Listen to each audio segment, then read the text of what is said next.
And I should just say hi, guys, and that my name is Gopal. I'm from Sreenevasan Young, and I also am part of Advocates, the podcast project. And I've been practicing law now for 26 years, and I've never really been one for using Lexis Advanced or any type of sort of database search, but they've asked me to do this today, so let's just see whether I can. Lexis guys have given me a demo before, so they roughly know where I'm headed, but let's see whether or not I can make anything of this. So what I need to do is I jump onto the analytics page, and you've got an analyze your case section. I have pasted a summary of my brief here.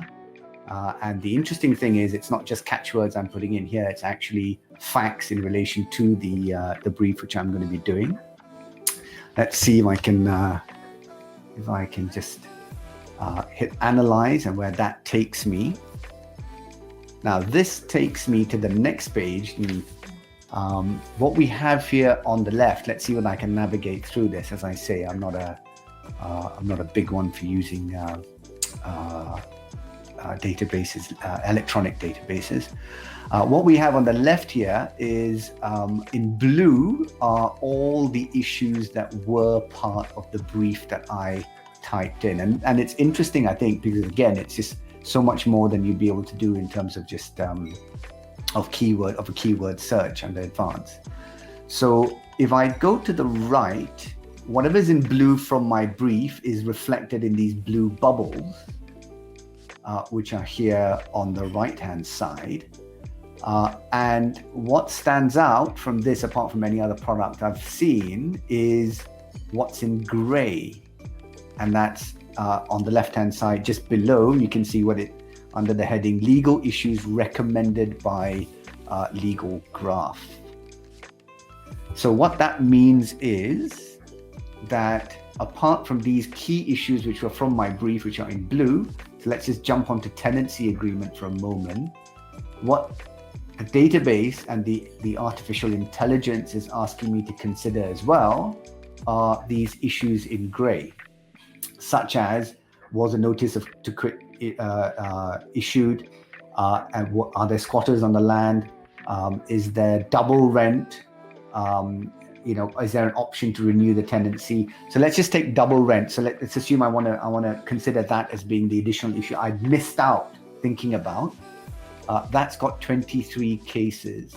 So let's go back to this left-hand side and walk through this. So now I've realized that I should really consider double rent as well. So I've now made that. When I hit apply, it changes the outcome. So that now becomes double rent is in the blue. It becomes one of the issues as part of my brief as well. Now, if I go down a little bit, so all these other issues I could have considered, but I've decided, no, I think it's only double rent I need. And then apart from anything else, you've now got related concepts as well. But here is the kicker. So on the left, I have results. And you have this tab called historical case outcomes.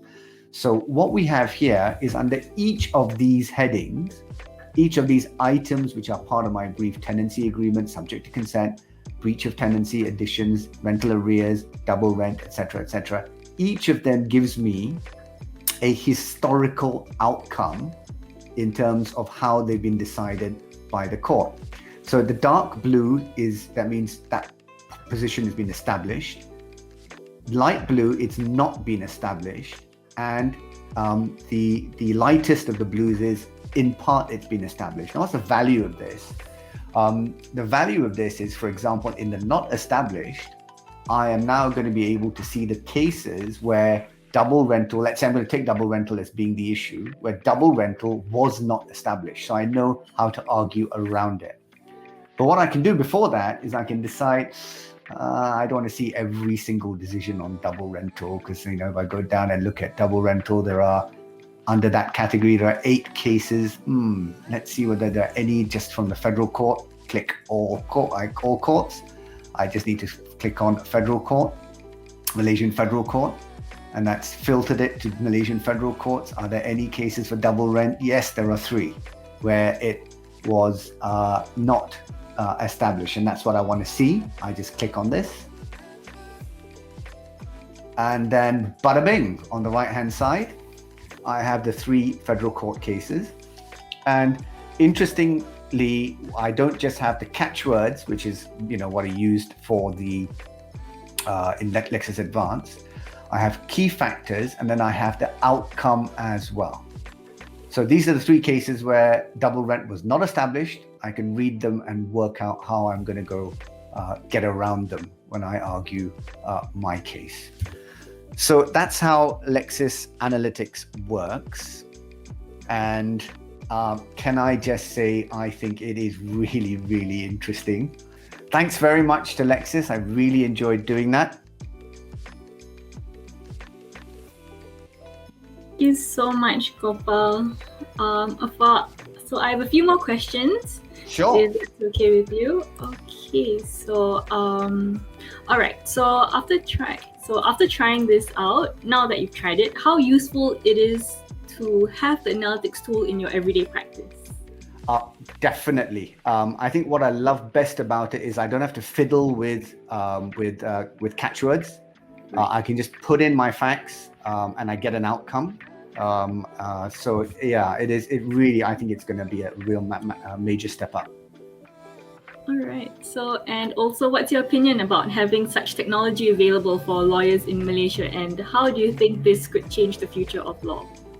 I think it just makes things very, very much quicker. And I think where it really stands out is it tells you what you haven't thought of.